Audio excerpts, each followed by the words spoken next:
Hello guys, तो स्वागत है आपका एक और बहुत ही शानदार वीडियो में। तो इस वीडियो में हम आपको ग्रुप डी जीएस मतलब ग्रुप डी में पूछे जाने वाले प्रीवियस ईयर क्वेश्चन हैं, उनमें से आपको आज टॉप 25 क्वेश्चन करवाएंगे और उनका आंसर भी बताएंगे। तो ऐसी ही और ज़्यादा वीडियो देखने के लिए आप लोग चैनल को सब्सक्राइब कर दें और वीडियो को लाइक कर दें और अपने दोस्तों के साथ इस चैनल को शेयर कर दें। तो चलिए वीडियो में आगे बढ़ते हैं और आपको पहला क्वेश्चन करवाते हैं।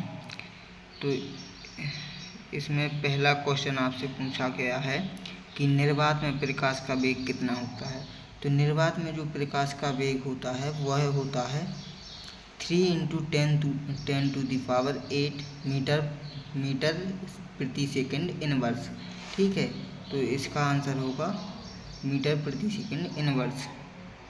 इसके बाद दूसरा जो क्वेश्चन है वो है आपके सामने, पुरुष में प्राथमिक यौन अंग कौन सा होता है। तो जो पुरुष होते हैं उनमें प्राथमिक यौन अंग होता है वृषण। सबसे पहले यही होता है पुरुषों में। फिर इसके बाद तीसरा क्वेश्चन है आपके सामने, गति का पहला समीकरण किसके बीच संबंध दर्शाता है। तो जो गति का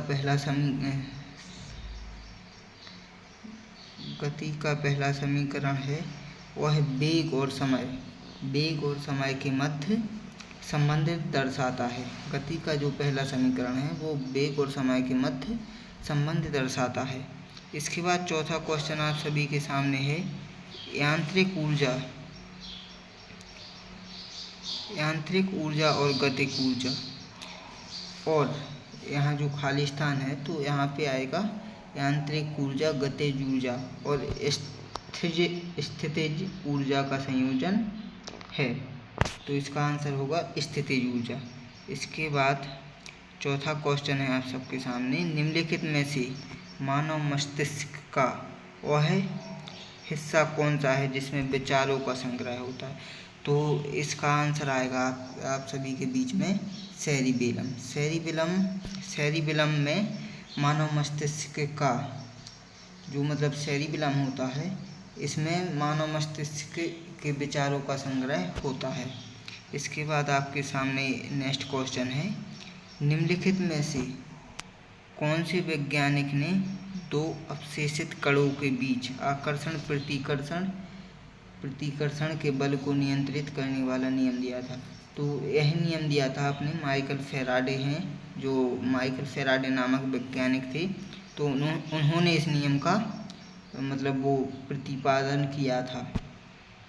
इसके बाद अपने सामने नेक्स्ट क्वेश्चन है कि रिक्त स्थानों में सबसे उपयुक्त विकल्प भरें। तो ध्वनि की पिच इसके खाली स्थान पर निर्भर करती है।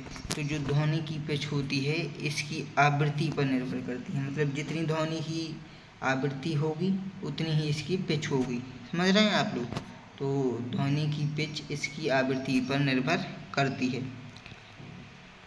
तो ये वाला जो क्वेश्चन है ये केमिस्ट्री से है और इसमें थोड़ी सी प्रॉब्लम है, तो इसका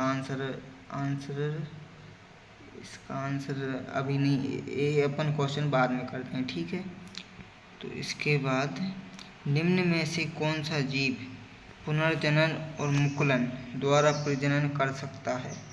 तो इसमें आएगा प्लाज्मोडियम होता है, वह अपना मुकुलन और प्रजनन खुद के द्वारा कर सकता है।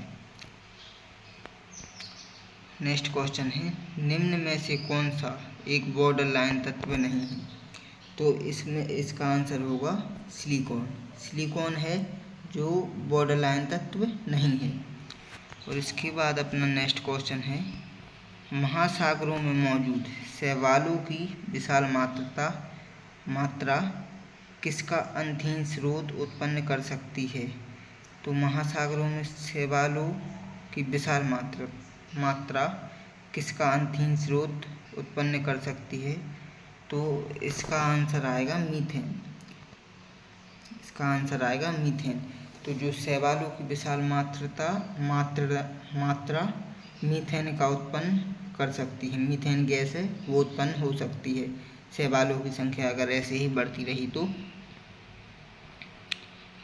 एक क्वेश्चन है, निम्नलिखित में से कौन सा एक धन आयन है।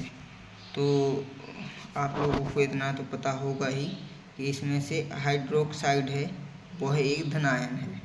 समझ रहे हैं आप लोग। तो इसके बाद अपना नेक्स्ट क्वेश्चन है, संक्रमण तत्व क्या होते हैं।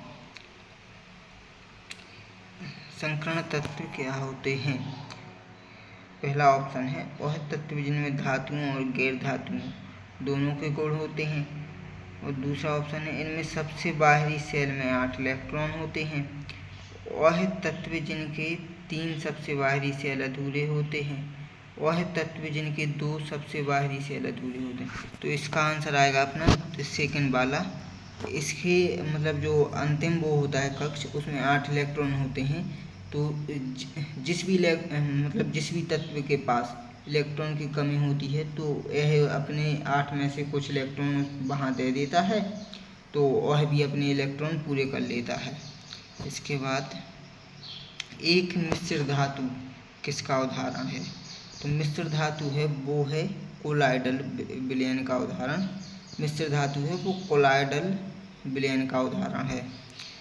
उसके बाद नेक्स्ट क्वेश्चन है, जब मैग्नीशियम रिबन हवा में जलाया जाता है तो कौन सा यौगिक उत्पन्न होता है। तो जब मैग्नीशियम रिबन होता है उसको हवा में जलाया जाता है तो मैग्नीशियम ऑक्साइड, मतलब जब वो मैग्नीशियम Mg को हवा में जलाया जाता है तो वो H2O के साथ में H2O और ऑक्सीजन के साथ में क्रिया कर MgO2 का निर्माण करती है। MgO2 का निर्माण करती है। इसके बाद नेक्स्ट क्वेश्चन है, यदि घोल से धातु A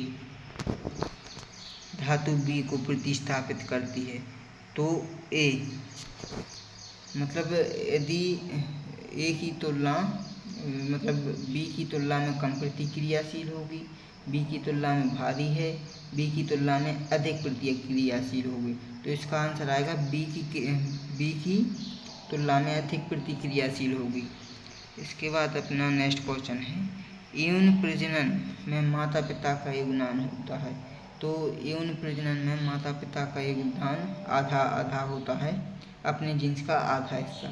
तो इसका आंसर आएगा अपने जीन्स का आधा हिस्सा। तो न्यूटन द्वारा गणित की निम्नलिखित शाखाओं में से किसका आविष्कार किया गया। तो न्यूटन के आपको गति के नियम तो पता ही हैं, लेकिन न्यूटन ने कुछ गणित में भी कुछ नियम दिए थे। तो इन्होंने मतलब गणना कैलकुलस का मतलब जो है आविष्कार किया था मैथ में। इसके बाद नेक्स्ट क्वेश्चन है, गोलाकार दर्पण की प्रतिबिंबित सतह के केंद्र को क्या कहा जाता है। प्रतिबिंबित सतह, जो प्रतिबिंबित सतह होती है जहाँ से मतलब किरणें आती हैं और प्रतिबिंबित होती हैं, तो इसको कहते हैं ध्रुव। ठीक है साथियों, तो ऐसे ही और ज़्यादा क्वेश्चन करने के लिए चैनल को सब्सक्राइब कर दीजिए। निम्नलिखित में से कौन सा कथन प्रयोग करने के लिए एक गलत यौगिक है। तो इसका आंसर आप सभी लोग देना, और चैनल पे नए हो तो सब्सक्राइब कर लो, और ऐसे ही और ज़्यादा वीडियो देखने के लिए चैनल को सब्सक्राइब कर लो, और अपने दोस्तों के साथ इस वीडियो को शेयर भी कर देना। तो आज मैंने GS के 25 क्वेश्चन करवाए हैं, तो कल मैं आप सभी को GK के 25 क्वेश्चन करवाऊँगा, जो मतलब पेपर में पूछे ही जाते हैं, बार बार पूछे जाते हैं। तो thank you so much for watching, bye.